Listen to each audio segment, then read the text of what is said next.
করেছে আমার তাই জানা ছিল না, এবং কোথায় ব্যানার লেগেছে আমাদের সেটাও আমার জানা নেই। এবং এটা যদি হয়ে থাকে আমাকে দেখতে হবে, জানতে হবে।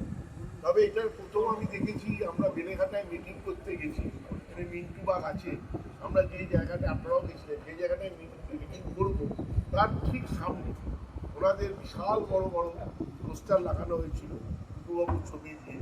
আপনারা নিশ্চয়ই দেখেছেন অনেকে।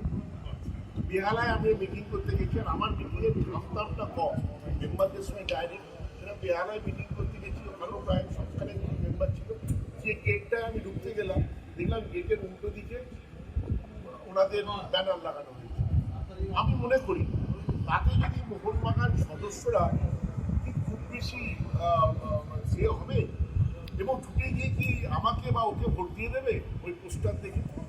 মোহনবাগান সদস্যরা অত্যন্ত বুদ্ধিমান, তাদের বিচার বুদ্ধি তারা ব্যবহার করবে, করে যে যোগ্য লোক হবে, যতই আমরা বড় পোস্টার করি, যতই ব্যানার লাগাই, যতই বড় আমরা সিনেমাটিক বা গায়ককে নিয়ে আসি, তারা নিজেদের বিচার বুদ্ধিতে যাকে যোগ্য মনে করবে তাকেই করবে।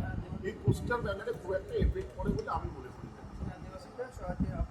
নির্বাচনী বৈঠকে ব্যানারের সৌমিক বসুর ছবি আমরা দেখতে পাচ্ছি গত কয়েকদিন ধরে, তাহলে কি আমরা ধরতে পারি উনি আপনার হয়ে মানে প্রচারে কি এর মধ্যে আবার আসবে? সৌমিক তো ছিলই আমাদের সাথে, সৌমিক প্রচারে বড়নগরে এসেছিল।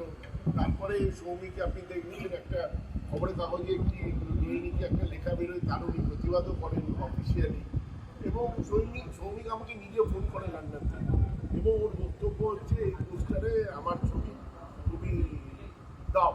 দেখুন, আমি এই যে যাদের ছবি দিয়েছি, মানবদা এখানে আছেন, সেই ছবি তাদের থেকে আমি এনওসি নিয়েছি। আমাকে প্রশ্ন করা হয়েছিল, আপনি অঞ্জনদার পোস্টার দিয়ে ছবি দিয়েছেন, আপনি টুটুদার দেননি কেন? তাতে আমি একটাই উত্তর দিয়েছিলাম, এই যে ছবিটা লাগাতে গেলে তার এনওসি লাগে। টুটুবাবু পদত্যাগ করে নিজে ঘোষণা করেছিলেন যে আমি একটি দলের হয়ে প্রচার করব, যে দলটি আমার দলটা নয়, আমাদের লোকেরা নয়। তো সেই জন্য তাকে আমার তো বিব্রত করার কোনো ব্যাপার নেই, তিনি মহান ব্যক্তি, তাকে তার ছবি যাতে, তার আমাদের এখানে যাদের যাদের ছবি আছে দেখছি, তারা প্রত্যেকে তাদের এনওসি দিয়েছে, তবেই ছবি লাগানো হয়েছে, তাদের মতামত ছাড়া লাগানো হয়নি।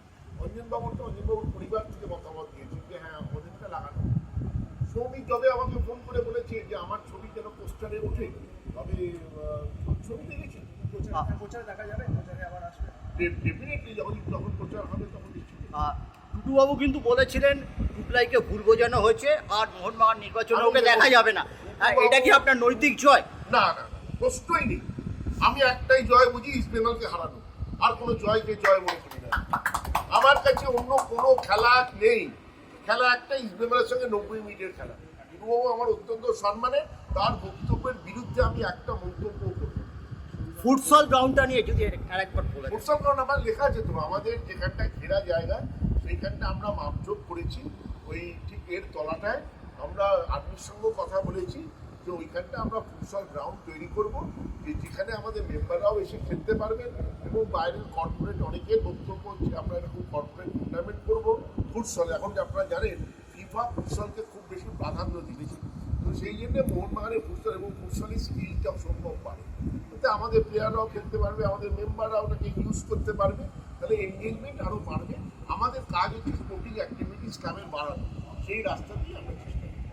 দেবাশিসবাবু, একটা ব্যাপার, মহিলা ফুটবল টিম এটা পাবলিকের আবেগ, আপনিও দেখেছেন বিভিন্ন নির্বাচনী সভায়, কিন্তু আমি মোহনবাগান এসজির সাথেও কথা বলছিলাম, ওরা বলছিল মাঠ একটা প্রবলেম।